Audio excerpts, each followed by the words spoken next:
folksy friend, and on this channel I talk about Tolkien lore. If you are interested in other stories like fairy tales, other folk tales, and mythologies, take a look at my channel, Folksy Tales.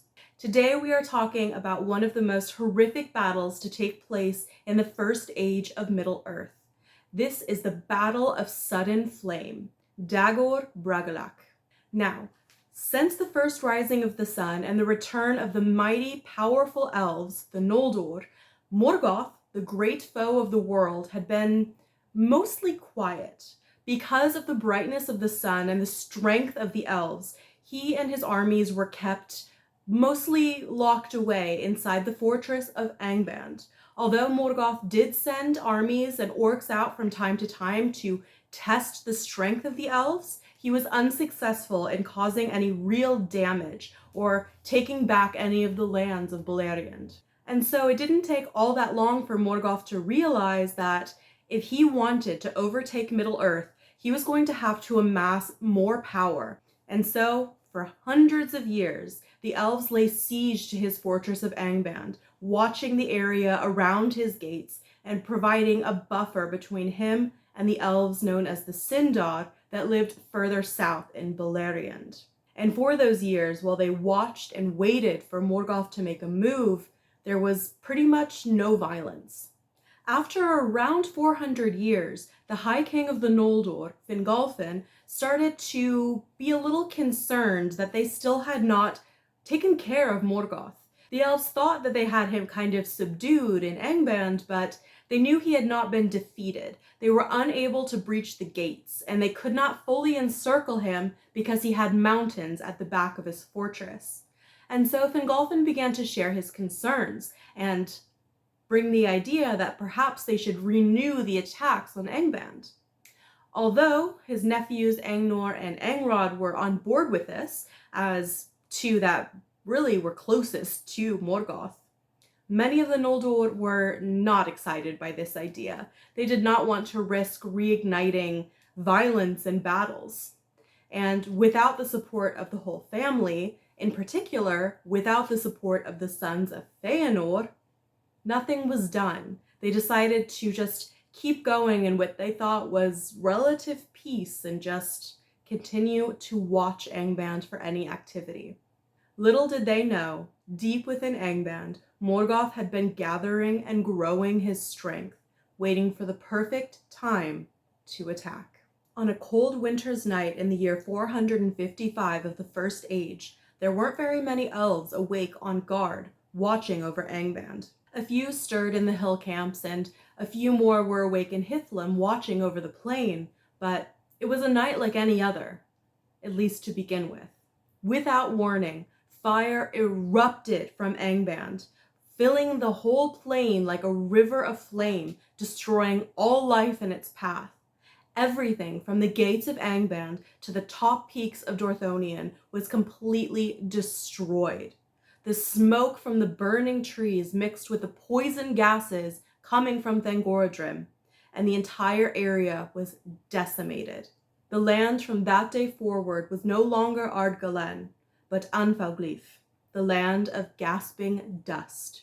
In the chaos of the sudden attack and the fires putting out massive amounts of smoke, any survivors up in the mountains were completely disoriented, and they couldn't collect themselves or prepare for what happened next. Because on the heels of those vicious, flaming rivers came Glaurung, the first of the Uriloki, the fire drakes of the north, father of dragons.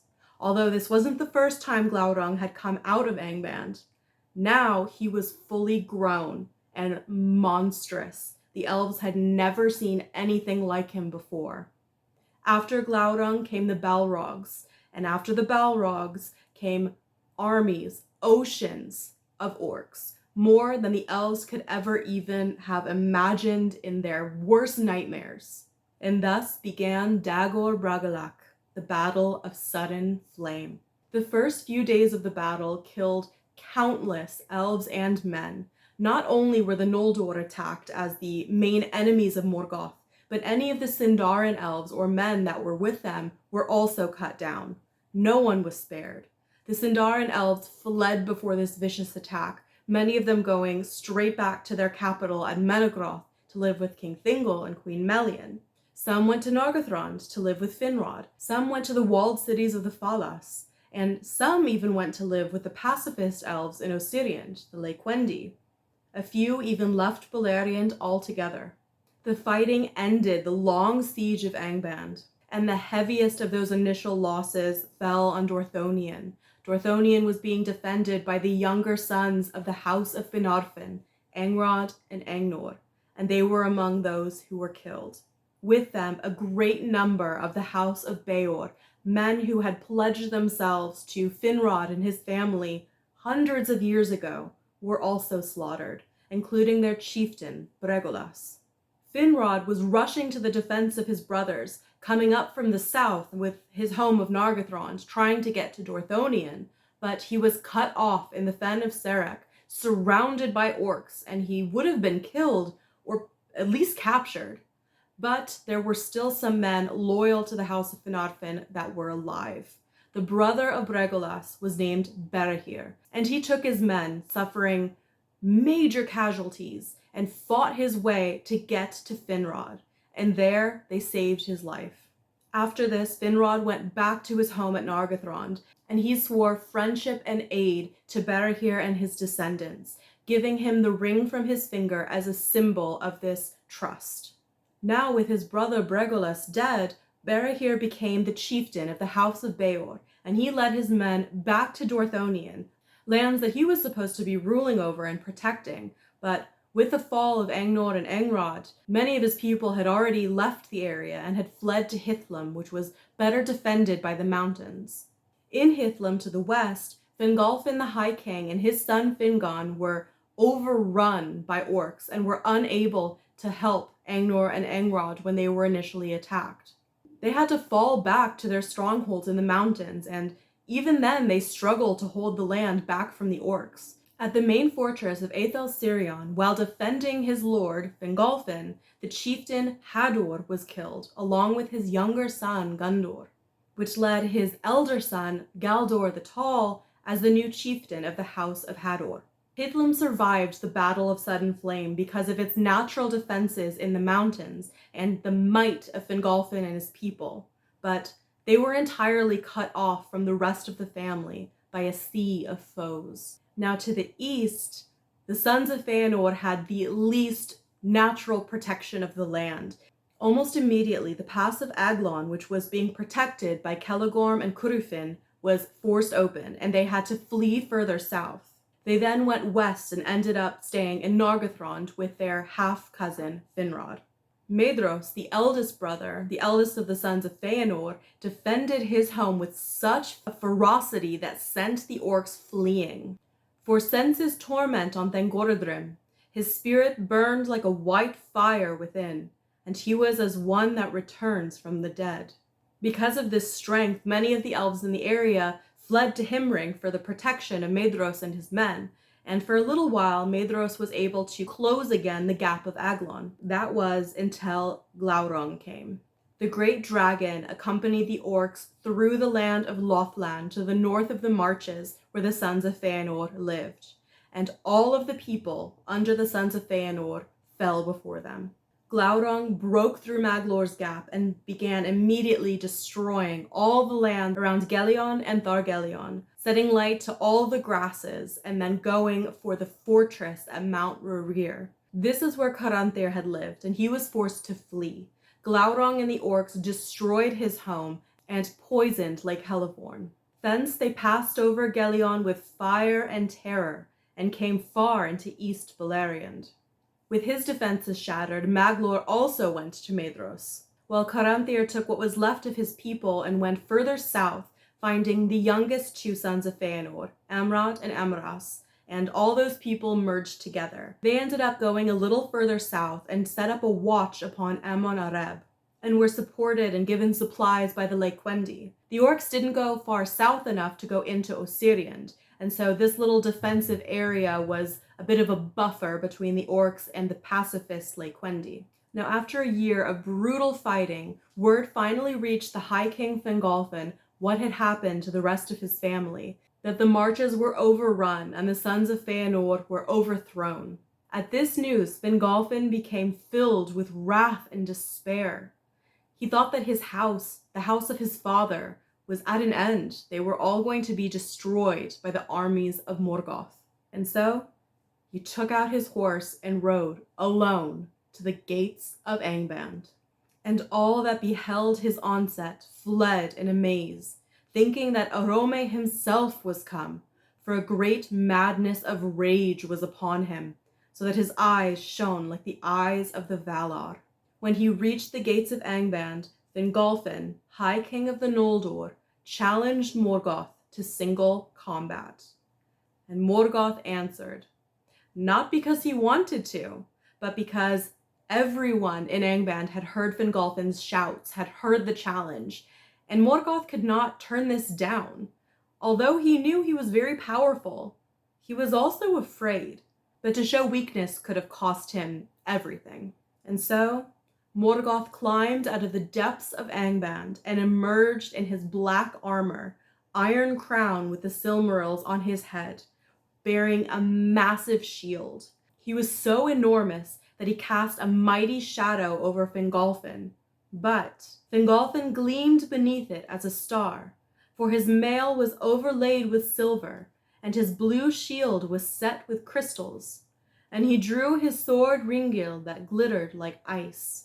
Morgoth wielded Grond, the hammer of the underworld, and he began to swing it at Fingolfin with such strength that every time it hit the ground, it made a great crater and broke apart the land. But Fingolfin, being smaller and much faster, was able to dodge. 7 times Fingolfin was able to evade attack and to injure Morgoth, injure him so badly that Morgoth screamed, causing his armies physical pain. But Fingolfin, in the end, could not be a match for Morgoth. Fingolfin grew tired. 3 times Morgoth managed to land a mighty blow upon the king and forced Fingolfin to fall to his knees. 3 times Fingolfin stood again. Each time he righted himself up and held up his broken shield. But the ground around him was pitted from all of the violence going around, and he tripped and he fell. He fell onto his back, and Morgoth stepped forward, putting his foot over Fingolfin's neck. But with one last desperate blow, Fingolfin struck out and injured Morgoth badly on the foot. His blood, black and poisonous, flowed out and filled the pits and hollows of the mighty hammer Grond. Thus died Fingolfin, High King of the Noldor, most proud and valiant of the elven kings of old. Now the orcs did not boast about Morgoth's win, and the elves did not even sing of Fingolfin's death. It was too tragic. It filled them with too much pain and grief. And I think that the orcs recognized the power, the bravery, just the might of Fingolfin to do what he did. Morgoth, however, had no such respect. He badly abused the body of Fingolfin, and then would have given it to his wolves to devour. But as he did, the great eagle Throndor swooped down from the mountains and carried away Fingolfin's body. He took it to a mountain peak that overlooked the northern part of the valley where the city of Gondolin was hidden, and there he set the body down. Turgon, the second son of Fingolfin, had not been involved in this battle at all, but he built a high cairn over his father's body. From that day, the injuries that Morgoth received never stopped causing him pain, and the scratches of Throndor, who had scratched him when he was coming to recover the body, created great scars over his face. Fingon, the eldest son of Fingolfin, took over the crown as High King of the Noldor, though there was only sorrow and grief throughout Hithlum. Next week, we're going to talk about how this battle affected the men in particular, and a little bit of the aftermath of the battle itself. Beleriand never recovers from this. The time of peace, the ages before Morgoth was back in the world, of the time where they kind of were keeping things under control with the orcs, all that was over. It would never be the same. In fact, things only get worse from here, unfortunately. But I hope you'll join me next time when I go over the kind of second part, really, of this battle, the aftermath of the years to come. I will be uploading a video between that one and this one, which is going to be the first 450 years of the First Age, particularly in Beleriand. And if you're curious as to why I'm doing that, because I already had a first 300 years video, you can check out the comment that I left on my page. You don't have to, it's just if you're curious. But thank you so much for spending some time with me here today, and I will see you next time.